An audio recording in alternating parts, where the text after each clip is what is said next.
ether theory, right? They want to bring back this notion that we don't need special relativity. We'll go back to ether. And the reason a lot of them are doing that, for exactly that, for some reason in their mind, they correlate ether, as in like Michelson-Morley, Luciferase ether, with ether from ectoplasm, right? And there's no relation between the two whatsoever. But they hear those words and there's a mental connect with them. But you know as well as I do that ectoplasm and ether and what they used in mediumship has absolutely nothing to do with the medium, which would be for light propagation. Utterly and distinctly different things. But they want to bring that back. They want to bring back this medium idea that is already it doesn't need it. It's not parsimonious. Well, yeah, and I mean, like flat earthers. I mean, all of the woo people. I mean, they hold on to these old ideas. And say, oh, no, this is the true fact, because before that it was, or when science disproved it, it was Illuminati controlled, or NASA did it, or everything's fake. For some reason, older shit is more reliable than newer shit, and I don't know why. It's very cyclical. It takes its things in waves. You'll have the flat Earth thing will die out eventually, or come to a slower move, and something else will come up and take its place, and then maybe 100, 200 years later, flat Earth will have another uprise. It's all of these types of movements are cyclical based on what's going on in the environment. Why would Tesla be telling us? Why would Tesla be telling us stuff about inductance or capacitance? Like we don't know what the frick those things are. Is that what we're trying to get out of somebody communicating the dead? Hey, look, he told me what capacitive reactance is. Okay. I mean, it just boggles my mind that we're not getting any usable actual information for any of this. And it's never anybody like it. It would be more believable, I think, if it was somebody like some random guy named Joe or somebody from history that people got wrong. You know what I mean? Like the fact that you're invoking the brilliant minds that people would be more susceptible to actually believing. What they're doing is they're pulling these characters out to lend some sort of credibility. Like, oh well, I mean, they're not just getting any ghost; they're getting Einstein, they're getting Tesla, that's legitimacy, they're getting Galileo. That's credence. Come on now. Sure. Come on now. AC Castillo, $5. Let's knock out this last one. AC Castillo, $5. Cell phone foundation. Models do not necessarily describe the exact mechanisms that nature actually uses, but models allow us to create testable predictions. Yeah, that depends if you're a scientific instrumentalist or scientific realist. I'm a scientific instrumentalist. But yeah, they do not necessarily describe the exact things in the universe. But as you said, AC Castillo, if the models explain and make testable predictions, that's all I care about. That's good enough for me. They don't have to actually be the actual reality. I reject the notion that we have to have scientific realism to have a theory that works for us. Oh yeah, I totally agree. And they currently right now it seems like they don't have any of that. Like there's so many moving parts that they have to be able to explain, and the fact that they're hiding it behind we're waiting for investors is not looking good for the soul phone. I think they jumped the gun. What it boils down to is they jumped the gun, and they're stalling for time until they can put something together that would make it seem like they're justifying, even if it's wrong and in their own terms, what they're saying. I think they came out way too early by saying that they can do these different versions of technology, like the switch. If you've got what you think are the components to do that, then come out and say it and let it stand up to science and people who test it. But to come out and say that you can do soul video and soul text and a soul app, like they eventually want to make this all into an app that you can put on your phone and literally just call up grandma whenever you get, when you have downtime. Soul app. Can you just imagine though, 3 a.m. middle of the night, because 3 a.m. is when ghosty shit happens. You get a call from your grandmother and it's like, "Hello, dear. I just wanted to say hi. How are you doing?" The lines are only open at 3 a.m. I don't know why. No. It would be more like, "Hello, stop touching yourself, John. John, stop touching yourself in the middle of the night." Would there be like Grandma, that is you. Would there be like that presidential alert we had today? Would it be like a hotline from God or the devil? This is Shale 65000, please. It's funny. Well, I just want to know dial and what conversations you could overhear two ghosts having, And how would, and again, not to get into some kind of spiritual thing, but hypothetically, how do these guys know they're not talking to demons, right? And of course, I don't believe that, but you have to still, tell people, because people have these preconceived notions, how you can convince somebody, hey, this is your actual relative. This is not a demon impersonating them, right? Because you hear that all the time, that demons impersonate people, and that's who you're talking to. You're not talking to the dead. You're talking to people. What's that? They can pick you up in a lineup. Obviously, they know which baby picture is you. Demons wouldn't know that, obviously. Okay, I just had the best idea. Outside space time. He said all this was outside space time in a way, whatever that meant. Okay, best idea in the world. A Fox show, detective show called Soul Phone, and it's a cop who's got a cell phone. He solves crimes by calling dead people. Oh, dude, I think they have something like that. Speaking Dead, yeah. Actually, there was a show that used a ghost to help the detective solve mysteries. That's a show. Hold on. Well, there was one chat with Jennifer Love Hewitt, I think, in it. I can't remember what it's called.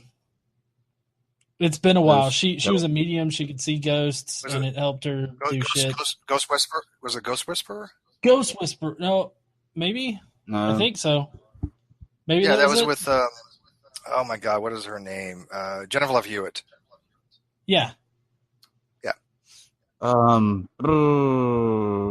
Let's see.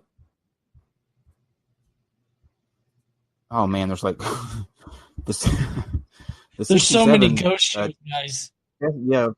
TV they're all documentaries. They're all based upon, real events. Well, right now CBS has that. Right now, CBS has that God Friended Me show. Is that any good? it actually looked kind of good. Because I like some of those shows. I love the one with John Ritter's son, and they canceled that. Kevin Saves the World, possibly. That was a great show, and they canceled it. He was a hell of an actor. Was it on Fox? Because they do a lot of canceling. Shit, I don't know. All the good shows. Fox is ridiculous for canceling the best shows. Firefly still is the greatest mistake in history. That's the answer to everything. Murder, She Wrote, or Andy Griffith. It was one of those two. Wait, Murder, She Wrote, or Andy Griffith? Yeah, I'm pretty sure it's one of those two. When you don't know the answer to a TV question, you go with one of those two. You're good at 9 times out of 10. 100%. I don't think Andy Griffith had. Okay, so fantastic. Well, that was great. Even though he had an abrupt exit, it went exactly how I thought it would. Surprise nobody.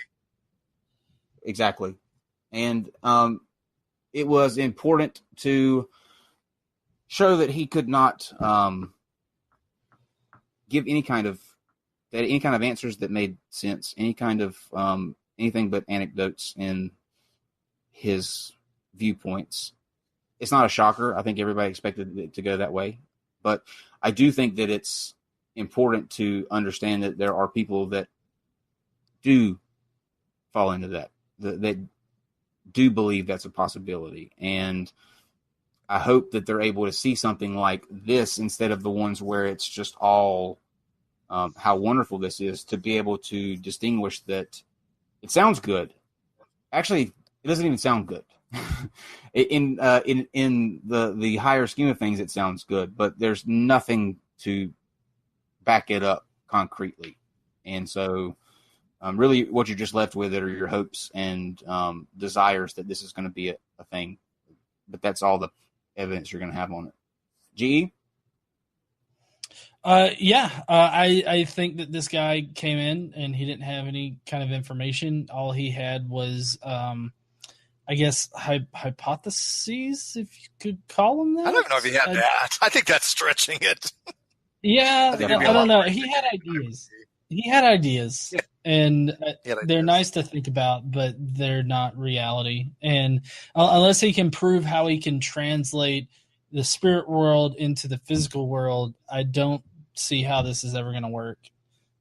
No, never. No, and mediumship has been around for hundreds and hundreds of years, right? This is just a modern version of mediumship. Matter of fact, even starts off, the initial thing that they did was with mediums. They had a facilitator, right? It's all it is. It's just mediumship for the 21st century, trying to involve technology to make it sound more credible.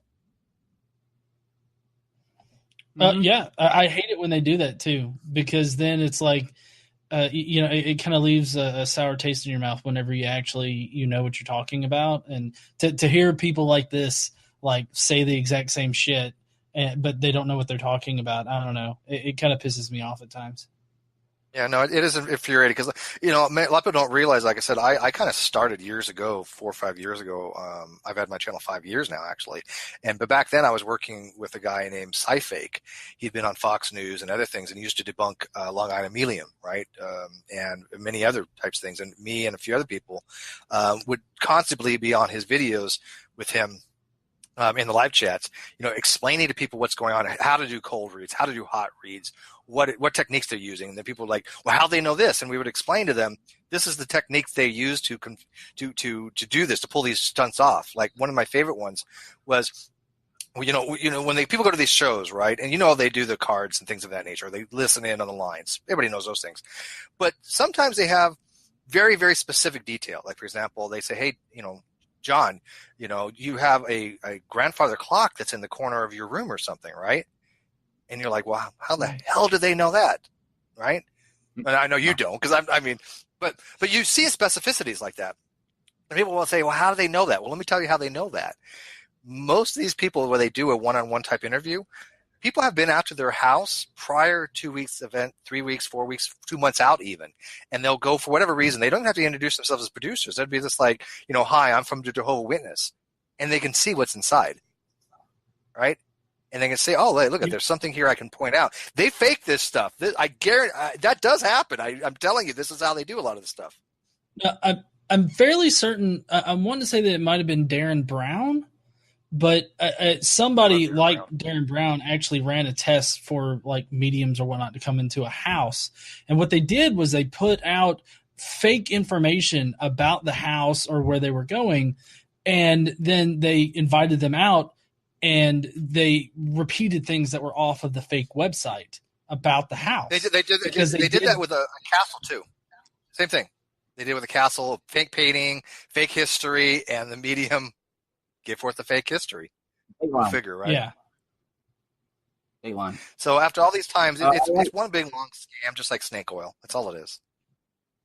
Absolutely. If you want to, guys, you can head over to the Discord. I'll pop in for a little chat. Last night was a really good discussion, I think, about hypnosis.